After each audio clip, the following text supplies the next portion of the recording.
আসসালামু আলাইকুম প্রিয় দর্শক, সুলতানাস কুকিং চ্যানেলের পক্ষ থেকে আপনাদের জন্য নিয়ে আসলাম রাজকীয় ভাপা পিঠার রেসিপি। আজকের এই রাজকীয় ভাপা পিঠার রেসিপিটা কিন্তু দেখতে যে কেউ দেখলেই বানিয়ে নিতে পারবেন। এত মজাদার আর এত সুন্দর একটা পিঠা, একেবারে ইউনিক। এই পিঠাটা কিন্তু আজকেই প্রথম আমিই বানিয়েছি। এই সারা বাংলাদেশে আমার মনে হয় কেউ এরকম ভিডিও আর কেউ আপলোড করেনি, শুধু আমিই করেছি। এত সুন্দর একটা রেসিপি। তো এই রেসিপিটা বানানোর জন্য আমি এখানে চাল ভিজিয়ে নিয়েছিলাম। এই চালটাকে 1 ঘন্টার মতো ভিজিয়ে রেখেছিলাম, বাসমতি চাল। তো বাসমতি চালটাকে আমি এই যে দেখুন পানিটাকে ঝরিয়ে নিলাম ধুয়ে। এখন এটাকে আমি গুঁড়ো করে নিব। আর এর সাথে দিয়ে দিব খেজুরের গুড় লাগবে আমাদের। তো এটাকে আমি এখন এই যে এভাবে করে কেটে নিচ্ছি। তো যাই হোক, আপনারা আপনাদের পছন্দ মতো কেটে নেবেন, আপনারা যেভাবে পারেন। আর এখানে আমি চাউলের গুঁড়াটাকে দুটো ভাগ করে নিচ্ছি। দুটো ভাগ করে এই যে দেখুন, একটা ভাগ আমি সাদা রাখবো আর একটার মধ্যে কালার করব। তো আর এখানে নারকেল কোড়ানো নিয়েছি। ভাপা পিঠার মধ্যে কিন্তু অবশ্যই নারকেল কোড়া দিতে হয়, তাহলে কিন্তু খেতে ভীষণ মজা লাগে। তো এই যে সাদা যেটা আমি রাখবো, সেটার মধ্যে একটুখানি স্বাদ মতো লবণ দিয়ে দিলাম। লবণটাকে দিয়ে এখন এটাকে একটু ভালো করে মিশিয়ে নিতে হবে। মিশিয়ে নেওয়া হয়ে গেলে এই পর্যায়ে আমরা এখানে দিয়ে দিব দুধ। এই যে দেখতে পাচ্ছেন, খুব বেশি দিতে হবে না, অল্প অল্প করে দিয়ে তারপরে মেখে নিতে হবে, যাতে করে এটা একসাথে বেশি নরম হয়ে না যায়, একটু একটু একটু ঝরঝরা থাকবে, হালকা হালকা ভেজা ভেজা ঝরঝরা এরকম থাকবে। তো এটাকে এখন আমরা একটা ছাঁকনির সাহায্যে ছেঁকে নিব। এই যে এরকম ছিদ্রযুক্ত একটা ছাঁকনি দিয়ে আমরা এটাকে আর কি চেলে নিব, যা বড় বড় যাতে না থাকে, গুটি গুটি এরকম ছোট ছোট হতে হবে। এরকম সুন্দর করে চেলে নিলাম। তো এখন আমরা এখানে 1/2 কেজি দুধকে জাল করে এরকম ঘন করে নিয়েছি। তো এটা হলো সেকেন্ড লেয়ার। তো সেকেন্ড লেয়ারের জন্য দুধটাকে ঘন করে নেওয়াটা একেবারেই জরুরি। এরকম ঘন করে নিয়েছি। তারপরে এখানে দিয়ে দিলাম এই একটুখানি খেজুরের গুড়, দেখতে পাচ্ছেন। এই খেজুরের গুড়টাকে দিয়ে তারপরে এটাকে ভালো করে মিশিয়ে নিতে হবে। আর এই খেজুরের গুড়টা দিয়েই কিন্তু আমাদের দ্বিতীয় লেয়ারের কালারটা নিয়ে আসবো। আর এই যে দেখুন, দুধের সাথে সুন্দরভাবে মিশিয়ে নিতে হবে। এরকম করে সুন্দরভাবে মিশানোর পরে দেখতে পাচ্ছেন আমাদের গুড়ের কালারটা সুন্দর একটা কালার চলে এসেছে। এখন এটার সাথে আমরা দিয়ে দেব কিছু নারকেল কোড়ানো। নারকেলটাকে দিয়ে ভালো করে মিশিয়ে নিব। তারপরে এই চাউলের গুঁড়াগুলো দিয়ে দিব আস্তে আস্তে করে। তো চাউলের গুঁড়াগুলোকে দিয়ে এগুলোকে সুন্দরভাবে মেখে নিতে হবে। মেখে নিয়ে আগের মতোই ওরকম চেলে নিলাম। তো চেলে নেওয়া আমাদের হয়ে গেছে। এখন আমি বাকি প্রসেসটা দেখিয়ে দিচ্ছি। এখন এই যে আমি এরকম একটা বাটির মধ্যে সামান্য একটু সাদা গুঁড়াটা দিয়ে দিলাম। তারপরে খেজুরের গুড়টা মাঝখানে দিয়ে এখানে একটু নারকেলের গুঁড়ো কোড়ানো দিয়ে দিতে হবে। এই যে নারকেল কোড়ানোটা দিয়ে তারপরে আবার একটু সাদা চালের গুঁড়াটা দিয়ে দিতে হবে। এটাকে দিয়ে হাত দিয়ে সুন্দরভাবে চেপে চেপে সেট করে দিতে হবে। তবে এই চাপাটা কিন্তু আস্তে আস্তে অল্প আলতো হাতে চেপে নিতে হবে। এই যে চাউলের গুঁড়াটা দেওয়ার পরে অনেক বেশি জোরে চাপাচাপি করা যাবে না। আপনারা যারা ভাপা পিঠা বানিয়েছেন তারা কিন্তু জানেন আসলে কীরকম। এরকম আলতো হাতে একটু চাপ দিয়ে জাস্ট একটু সেট করে নিতে হবে, এতটুকুই সমান করে নিচ্ছি আর কি। তো এই পর্যায়ে এখন আমি দিয়ে দিব এই যে খেজুরের গুড় দিয়ে আর ঘন করে দুধ মেখে রেখেছিলাম সেগুলো দিয়ে, সেটা এখন আমি দিয়ে দিচ্ছি, দেখতে পাচ্ছেন। এই যে এইভাবে করে আলতো হাতে একটু চেপে দিলাম, খুব বেশি জোরে কিন্তু চাপা যাবে না, নয়তো বা বাটি থেকে বের হবে না। একটু আলতো হাতে চেপে এরকম করে আমরা এটাকে একটা সাইডে রেখে দিব। তো এই যে দেখুন, একটা পিঠা আমাদের হয়ে গেল। এখন আমি আরও একটা বানিয়ে দেখাচ্ছি আপনাদেরকে। জাস্ট আগেরই সিস্টেম, এই নিচে একটু সাদা গুঁড়ি দিয়ে তারপরে একটু গুড়, তারপরে একটু নারকেল, তারপরে আবার একটু চাউলের গুঁড়া দিয়ে দিব।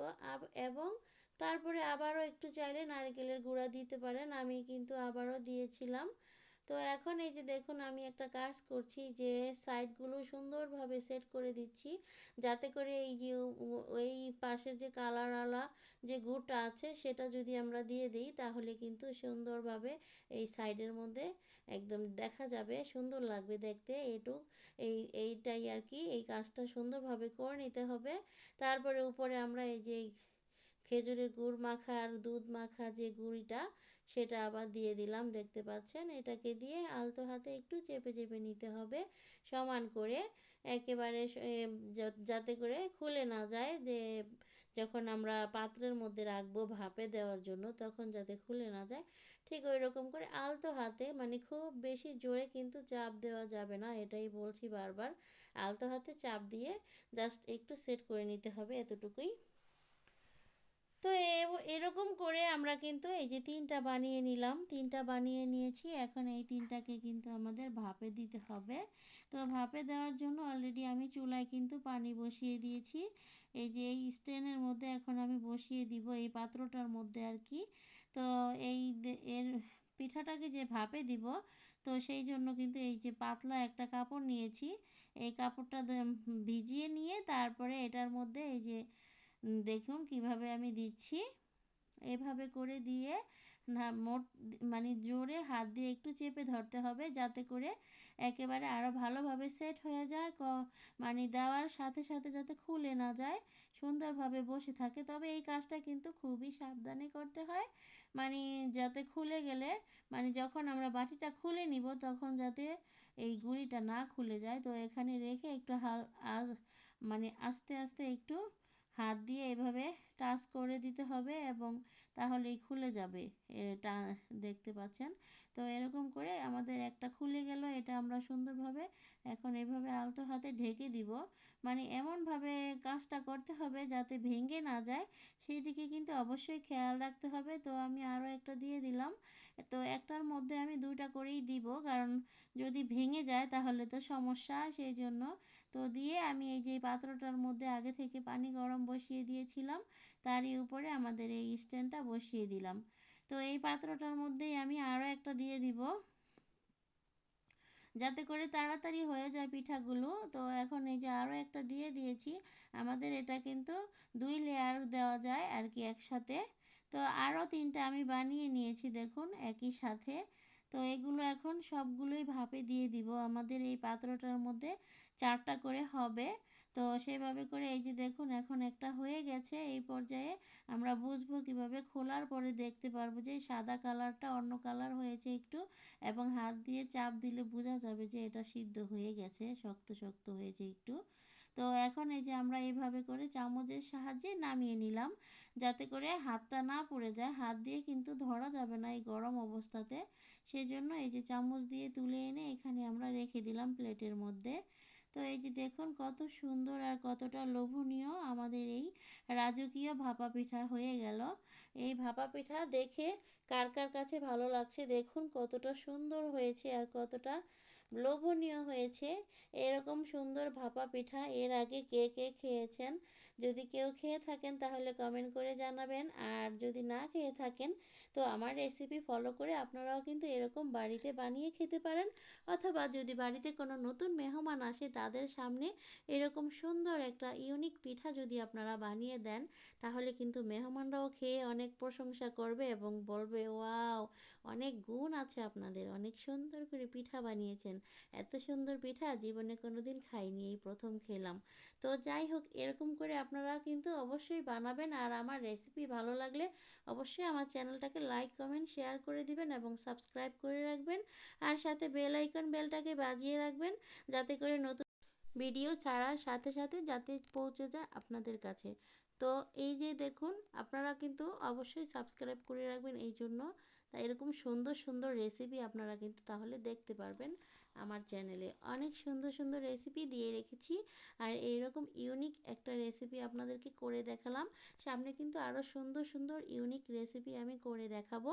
তো সবাই কিন্তু আমার পাশে থাকবেন এই কামনায় বিদায় নিচ্ছি। আর সবাই ভালো থাকবেন। আর প্লিজ যারা নাকি সাবস্ক্রাইব করেননি আমার চ্যানেলটাকে সাবস্ক্রাইব করে রাখবেন, এতটুকুই আপনাদের কাছে আমার রিকোয়েস্ট, আর কিছু না। তো আসলে কি সত্যি পিঠাগুলো যদি ভালো লাগে একটা লাইক কমেন্ট করবেন কিন্তু প্লিজ।